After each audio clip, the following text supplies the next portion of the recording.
ఇక బ్రేక్ ని చూస్తున్నాం. ఆన్లైన్ మనీ గేమింగ్ సంస్థలపై కేంద్రం కొరడా జల్పించింది. అక్రమంగా నిర్వహిస్తున్న 357 వెబ్సైట్లను ఆర్థిక శాఖ పరిధిలోని డీజీజీఐ బ్లాక్ చేసింది. ఇక గేమింగ్ సంస్థలకు చెందిన 2400 బ్యాంకు ఖాతాలు సీజ్ చేసి 126 కోట్ల రూపాయలను ఫ్రీజ్ చేసింది. అలాగే మనీ గేమింగ్ ప్లాట్ఫామ్ల పట్ల అప్రమత్తంగా ఉండాలని, వాటిని ఎవరు వాడొద్దని డీజీజీఐ హెచ్చరించినట్లుగా తెలుస్తా ఉంది.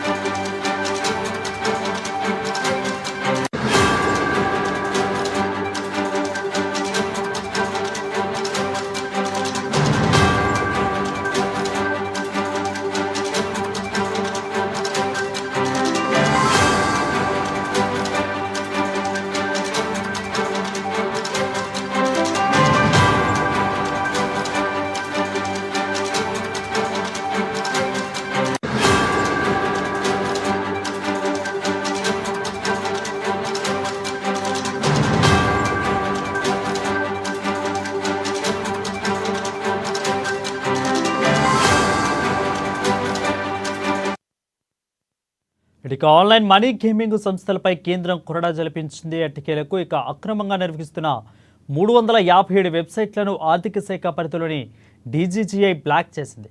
ఇక గేమింగ్ సంస్థలకు చెందిన 2400 బ్యాంకు ఖాతాలు సీజ్ చేసి 126 కోట్ల రూపాయలను ఫ్రీజ్ చేసింది.